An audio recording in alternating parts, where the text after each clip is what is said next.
I never considered myself the confrontational type. After 15 years in the chaotic downtown apartment complex where neighbors argued through paper-thin walls and car alarms served as morning alarms, all I wanted was peace.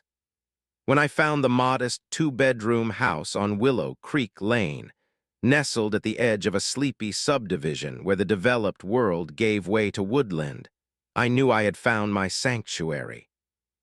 The property had everything I needed: affordability, privacy, and most importantly, a natural depression in the backyard that whispered possibilities to me.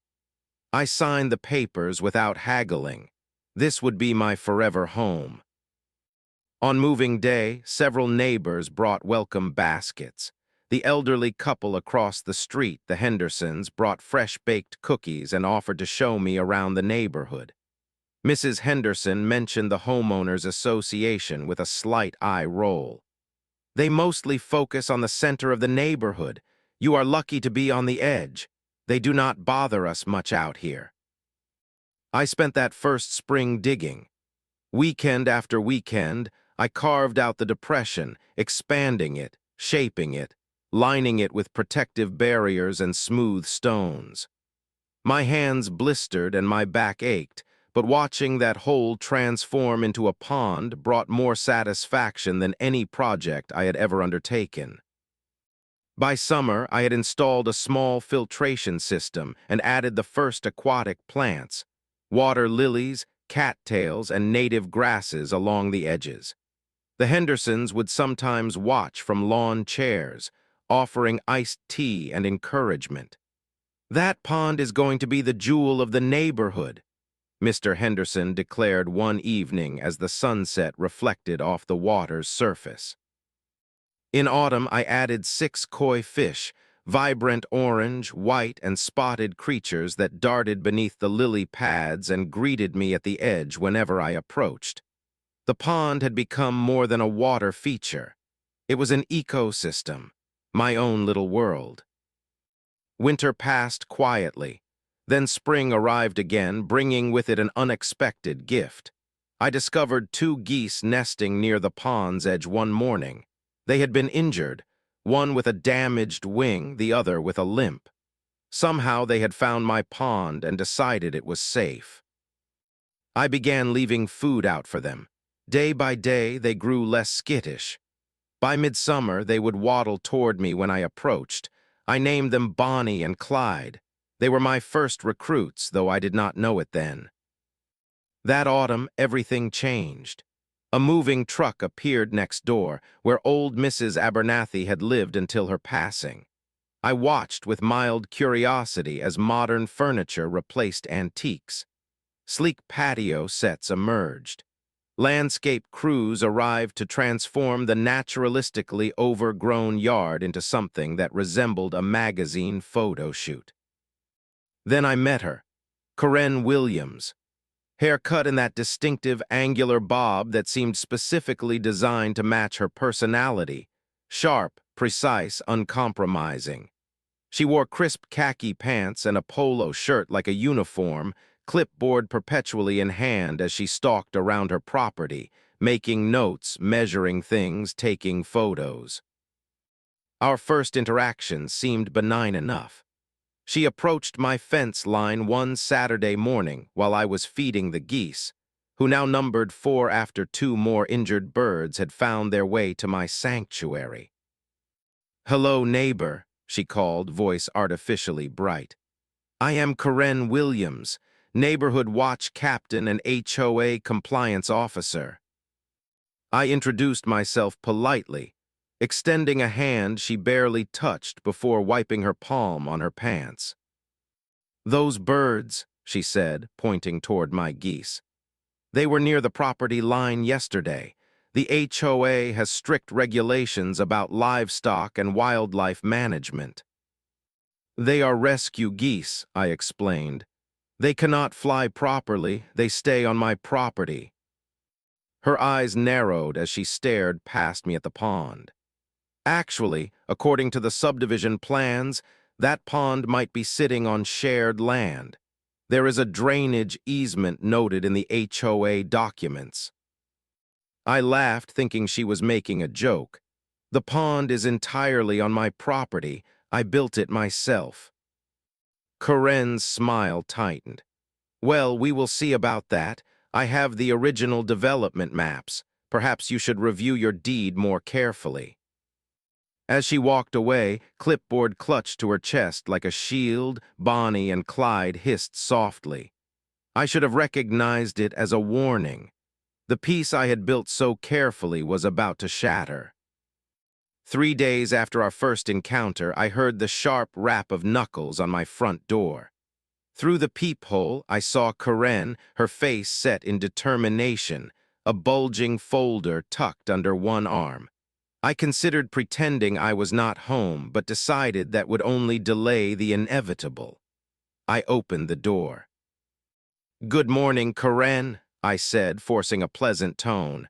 "What can I do for you?" Without waiting for an invitation, she thrust the folder toward me.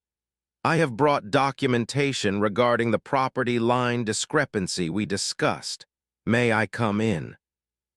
Before I could answer, she stepped past me into my living room, her eyes scanning every corner like she was conducting an inspection.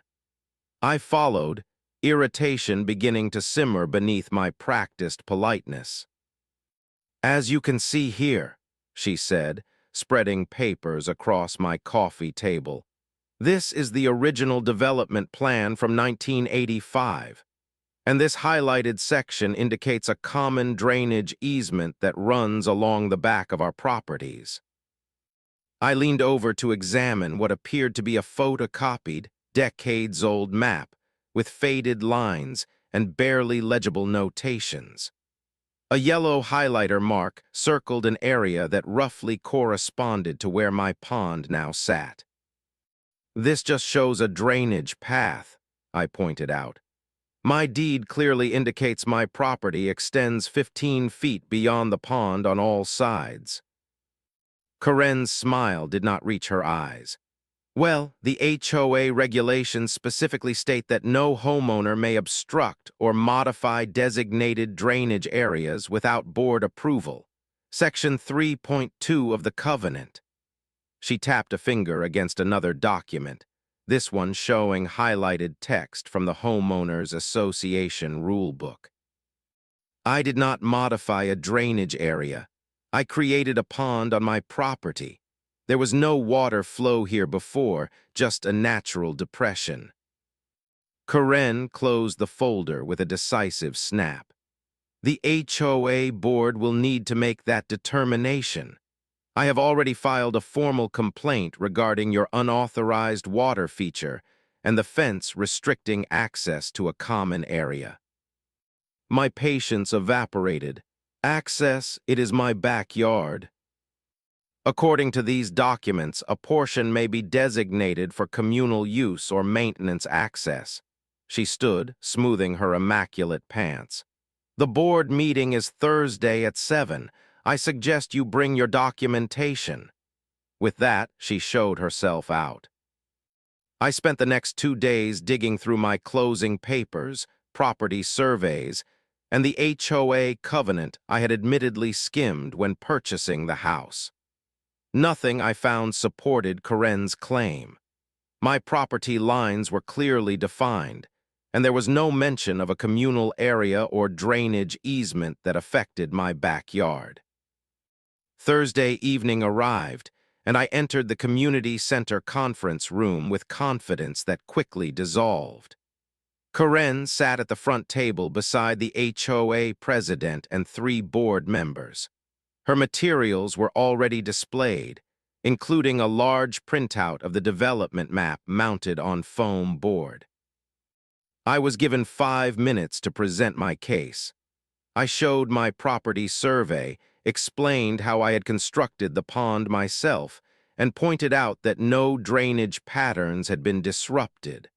The board members nodded politely. Then Karen took the floor for what should have been 5 minutes but stretched to 15. She spoke with practiced authority about community standards, aesthetic continuity, and environmental impact concerns. She introduced expert opinions from a landscaper friend who had never actually seen my property. She distributed color photographs of my geese, labeled with dramatic captions like potentially aggressive waterfowl and unsanitary conditions. When I tried to interject that her claims were false, the HOA president held up his hand. Please wait until Ms. Williams has finished her presentation. By the time the board began their deliberation, I realized I had been ambushed. Karen had clearly been laying this groundwork for weeks, perhaps even before moving in. The final verdict was delivered with apologetic smiles. While we recognize your property rights, the HOA president said carefully, we must ask you to make certain adjustments to bring your pond into compliance. Remove the fence section nearest to Ms. Williams' property, relocate the waterfowl to an appropriate facility, and allow for an inspection to ensure the water feature does not pose runoff issues. I left the meeting in stunned silence. This was not a misunderstanding or a neighborhood dispute. This was a calculated attack on my small piece of paradise. Karen had declared war, and for the moment she was winning. The morning after the HOA meeting, I awoke to the sound of angry honking. I rushed outside to find an animal control officer standing near my pond, attempting to corral my geese into a large carrier while they flapped and hissed in protest. "Excuse me," I called out, hurrying across the lawn in my bathrobe. "What do you think you are doing?" The officer, a young man who looked uncomfortable with the situation, held up his hands. "Just responding to a complaint, sir. We received a report about aggressive waterfowl attacking a neighbor."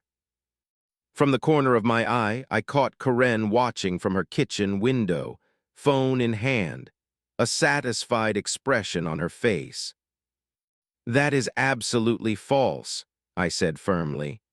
"These birds are rescued wildlife. They cannot fly properly and are not aggressive unless provoked."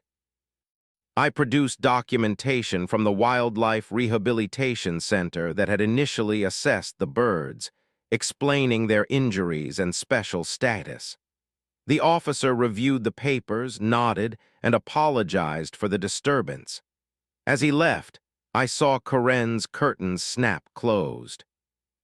This became a pattern. Every few days, a new complaint. Animal control returned twice more that week. Then came noise violation notices, first from the HOA, then from the county. According to the complaints, my geese were creating excessive noise at unreasonable hours. Anyone who knows geese understands they are not nocturnal creatures. They sleep soundly through the night, making Karen's claims of 3 a.m. honking disturbances completely fabricated. The morning I found the signs was when I truly understood the depth of her determination. 3 laminated placards had been staked into the ground just outside my fence line. Community access area, shared water feature, HOA maintained, and wildlife feeding prohibited by order of HOA board.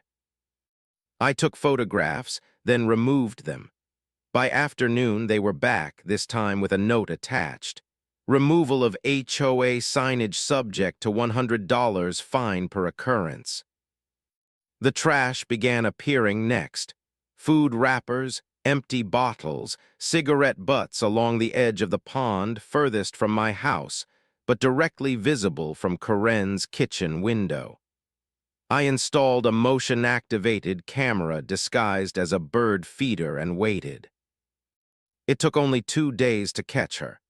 The footage clearly showed Karen, flashlight in hand, tossing debris near my pond at 11:43 p.m., then taking photographs with her phone. The next night, she entered my yard entirely, walking a complete circuit around the pond, measuring distances with a tape measure and making notes. I compiled the video evidence and sent it to the HOA board with a formal complaint about harassment and trespassing. Their response was infuriatingly tepid. We appreciate your concerns and will address the matter at our next scheduled meeting. Karen's campaign continued. More trash, more complaints, more animal control visits. Then a certified letter from the HOA demanding I cease and desist from wildlife harboring and remove the pond entirely, citing concerns about mosquito breeding and unauthorized water features. I sat on my back porch that evening, watching the geese patrol the pond's edge. They moved with purpose in formation, alert to every sound and movement. Bonnie and Clyde, now joined by 4 others I had named Sergeant, Captain, Major, and Commander, each rescued, rehabilitated, and given sanctuary. I thought about the hours spent digging, the peaceful mornings watching mist rise from the water's surface, the simple joy of seeing damaged creatures heal and thrive in the haven I had created. All of it now threatened because one person decided my happiness was an offense to her sense of order. "She will not stop," I said aloud to the geese, who turned their heads in unison to watch me. "And the HOA will not help." Commander waddled closer, his injured wing now healed enough to extend partially, though never again for flight. He made a soft honking sound, almost questioning. In that moment, watching these birds, creatures most people considered nuisances but who had shown themselves to be intelligent, loyal, and territorial, an idea began to form. If Karen wanted a battle over territory, perhaps I had the perfect soldiers already. "You know," I said to Commander, offering him some grain from my palm, "geese were once used as guard animals by the Romans." He accepted the food, then stood at attention, almost as if waiting for orders. That night, I began researching goose behavior, imprinting, and training techniques. Karen had no idea what was coming. This was no longer about defending my pond. This was about teaching her that some boundaries should never be crossed. People underestimate geese. They see noisy birds with awkward waddles and assume they are simple creatures. They could not be more wrong. Geese are intelligent, possessing remarkable memory and problem-solving abilities. They form complex social hierarchies. They remember faces, both friend and foe, for years. Most importantly, for my purposes, they can be trained. I began with research, spending hours reading ornithology papers, waterfowl rehabilitation guides, and historical accounts of domesticated geese used as guard animals. The Romans had indeed kept them as sentries. Their keen hearing and territorial instincts made them excellent alarm systems. In parts of Scotland and Ireland, farmers still used geese to protect livestock from predators. The training began simply. Each morning and evening, I used a distinct whistle pattern before feeding them. Within 3 days, they responded to the whistle alone, gathering in formation. I introduced hand signals next, one gesture to advance, another to retreat, a third to spread out in a defensive line. Commander proved the quickest learner. The others followed his lead, watching his reactions and mimicking his responses. I reinforced their natural instincts to patrol their territory by creating defined routes around the pond using grain trails. Soon they were making regular circuits without prompting. I observed that geese have excellent memories for routine. They learned quickly that certain times of day required heightened alertness. Mail delivery, garbage collection, and most importantly, Karen's schedule. They began positioning themselves strategically whenever her garage door opened. Throughout these training sessions, I noticed Karen watching from various windows, sometimes with binoculars, sometimes taking photos, always with that same look of disdain, clearly dismissing my activities as eccentric nonsense. I added complexity to our training regimen. Using a life-sized mannequin dressed in clothes similar to Karen's, I taught the geese to recognize certain approaches as threatening. When the intruder stepped past a certain boundary, I gave the whistle command for defensive positioning. The geese would line up, wings partially extended, heads lowered in pre-strike position. For positive reinforcement, I installed a sprinkler system around the pond's perimeter. When the geese successfully assumed defensive formation, the sprinklers activated briefly, giving them a refreshing shower they clearly enjoyed. 2 weeks into our training program, I reinforced the fence, making it taller and more visible. I posted proper signage, private property, no trespassing, and my personal favorite, guard animals on duty, enter at your own risk, all legally compliant with county regulations. The HOA sent another letter, this one questioning the excessive signage and unnatural wildlife behaviors. I responded with photographs of Karen trespassing, copies of my property deed, and documentation from a wildlife specialist confirming that my rehabilitation efforts with the geese were both legal and humane. Our first real test came unexpectedly. Karen had invited a friend over for coffee, a woman with the same angular haircut and clipboard accessories. After their meeting, Karen led her guest to the property line, pointing and gesturing toward my pond while animatedly describing some perceived offense. Her friend, either bolder or less informed than most, stepped over the clearly marked boundary and approached the pond for a closer look. The geese, who had been calmly swimming, suddenly formed a perfect V formation and advanced toward the intruder, wings spread, emitting warning hisses. The woman froze, then began backing away.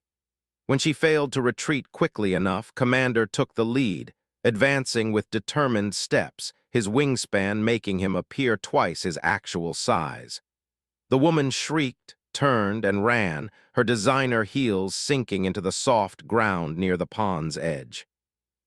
Karen stood at the property line, mouth agape, as her friend fled past her toward the safety of the house. I stepped outside, casually approaching my geese with my hands in my pockets. "Good afternoon, Karen," I called pleasantly. "Is everything all right? Your friend seems upset." "Those birds attacked her," Karen sputtered, her face flushed with anger. I shook my head. "They defended private property against trespassing, which is their job. Notice they stopped precisely at the property line." I gestured to the geese, who had indeed halted their advance exactly at the boundary. Karen's eyes narrowed. "Job, you are training these filthy animals to attack people." "Not attack, defend. There is an important legal distinction." I smiled. "Perhaps you should advise your guests to respect the clearly posted signs." She stormed back to her house, slamming the door loud enough to echo across the neighborhood. That evening, I gave the geese extra treats and gentle pats on their heads. Phase 1 of Operation Geese Brigade had been a resounding success, but I knew Karen would not surrender so easily. The morning after the incident with Karen's friend, I discovered 3 cameras mounted along Karen's roofline, all pointed directly at my property. Not even attempting to be discreet, their lenses gleamed in the morning sun like predatory eyes watching for weakness. This was no simple escalation. It was a declaration of total war. I consulted my county regulations regarding surveillance and privacy.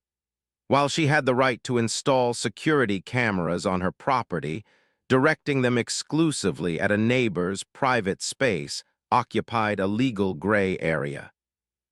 I installed privacy screens along the fence line, bamboo barriers that partially obscured the view from her house while still allowing sunlight to reach my pond plants. The screens were fully compliant with HOA regulations regarding temporary garden structures. 2 could play the rulebook game.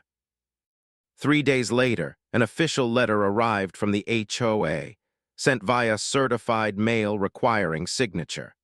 I opened it with a sense of grim anticipation that proved entirely justified.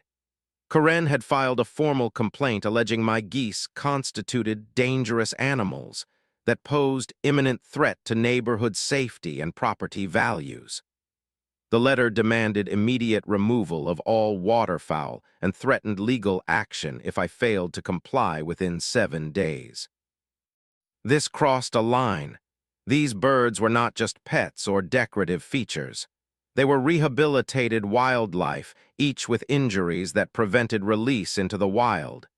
Each one saved, healed, and given purpose. I called Sarah Jacobson, a local attorney known for handling property disputes and HOA overreach cases. Her reputation for no-nonsense litigation made her exactly the ally I needed. They cannot force you to remove rehabilitated wildlife without due process, she assured me after reviewing my documentation. And this pattern of harassment by your neighbor constitutes a textbook case of intentional infliction of emotional distress. We prepared a comprehensive response package, property surveys with clearly marked boundaries, veterinary records for each goose documenting their injuries and rehabilitation progress, time-stamped video evidence of Karen's repeated trespassing, documentation of every harassment incident, from the fraudulent noise complaints to the trash dumping. Most devastating was the compilation video Sarah helped me create, a split screen showing Karen's movements and my geese's reactions, clearly demonstrating that the birds never acted aggressively unless she crossed onto my property despite clear warning signs. We delivered this package not just to the HOA board, but to every homeowner in the neighborhood, along with a cover letter explaining the situation and inviting them to observe the geese for themselves during designated pond visitation hours. The community response surprised me. Several neighbors I had barely spoken to stopped by during visitation hours, expressing support and sharing their own stories of run-ins with Karen in her role as HOA compliance officer. The Hendersons brought fresh cookies, both for me and the geese. Mr. Henderson admitted he had been filming some of Karen's trespassing episodes himself, outraged by her behavior. "That woman has been measuring lawn heights with a ruler," Mrs. Henderson confided. "She left a note on our door about our bird feeder being 2 inches too low according to some regulation no one has ever heard of." As support gathered, Karen intensified her campaign. Her cameras multiplied. She began hosting impromptu HOA emergency meetings at her house, excluding those she suspected of sympathizing with me. She submitted a petition demanding the HOA take immediate legal action.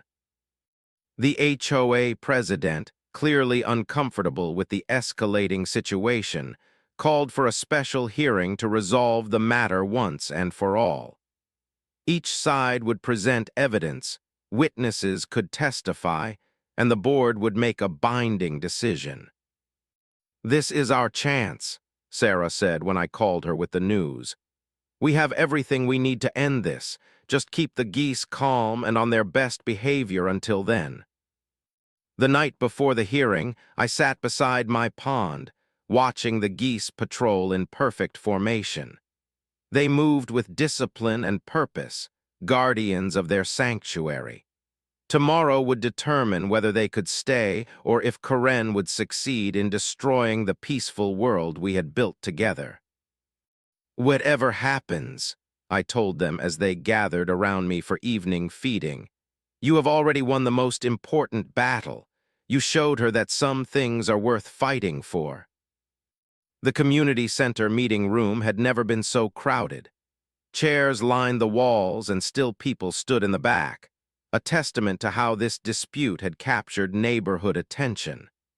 The HOA board sat at the front table, expressions carefully neutral as they arranged papers and water bottles. Karen arrived 15 minutes early, rolling in a small suitcase filled with binders, flanked by two women I recognized from her emergency meetings. She wore what could only be described as a courtroom outfit: navy blue blazer, matching skirt, and a silk scarf tied with precision around her neck. She arranged her materials with military efficiency, not once looking in my direction. Sarah and I entered 5 minutes before the scheduled start. We carried a single accordion folder and my laptop. Sarah had been explicit in her instructions. Less is more. We are not trying to overwhelm them with paper.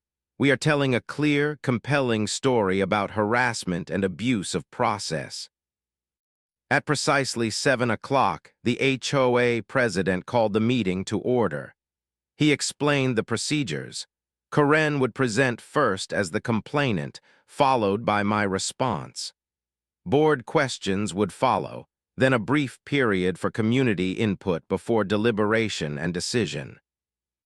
Karen approached the front with the confidence of someone who had never lost a confrontation. For 30 minutes, she presented what she called incontrovertible evidence of multiple violations. She displayed magnified photographs of goose droppings, charts purporting to show declining property values in neighborhoods with uncontrolled wildlife, and testimonials from her friends about feeling threatened when walking past my home. Her final exhibit was a professional-looking report titled Health and Safety Impact Assessment that claimed my pond constituted a vector for disease transmission and a drowning hazard for children. The author's qualifications were conspicuously absent. "Ladies and gentlemen of the board," she concluded dramatically, "this situation represents everything our HOA was established to prevent: unsightly conditions, dangerous animals, and blatant disregard for community standards. I ask you to order immediate removal of these aggressive birds and remediation of this unauthorized water feature." Sarah squeezed my arm gently as we approached the front. She connected my laptop to the projector while I distributed simple one-page summaries to the board. "Unlike Ms. Williams," Sarah began, "we will not need 30 minutes of your time. The facts in this case are straightforward." She started the video compilation, split-screen footage showing Karen repeatedly entering my property, dumping trash near the pond, installing signs without permission, and photographing my home at odd hours. The timestamps clearly indicated pattern and intent. "These geese," I explained, taking over the presentation, "are rehabilitated wildlife with documented injuries." I shared the veterinary records and care plans. "They behave exactly as geese should.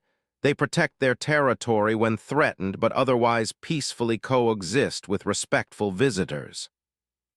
To demonstrate, I played footage of neighborhood children safely observing the geese during visitation hours, the birds calmly swimming or waddling nearby without incident. "Most importantly," Sarah continued, "every aspect of this pond and the care of these birds complies fully with county regulations." She displayed my original property survey alongside recent measurements, conclusively proving the pond existed entirely within my property boundaries.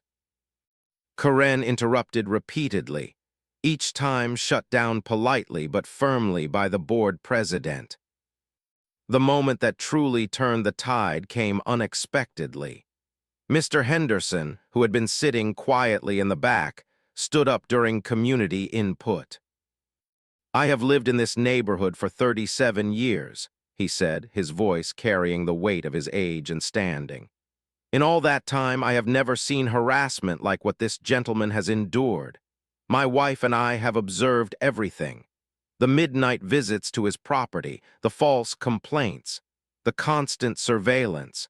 Those geese are not the threat to our community. The threat is allowing this kind of behavior to continue unchallenged. Murmurs of agreement rippled through the room.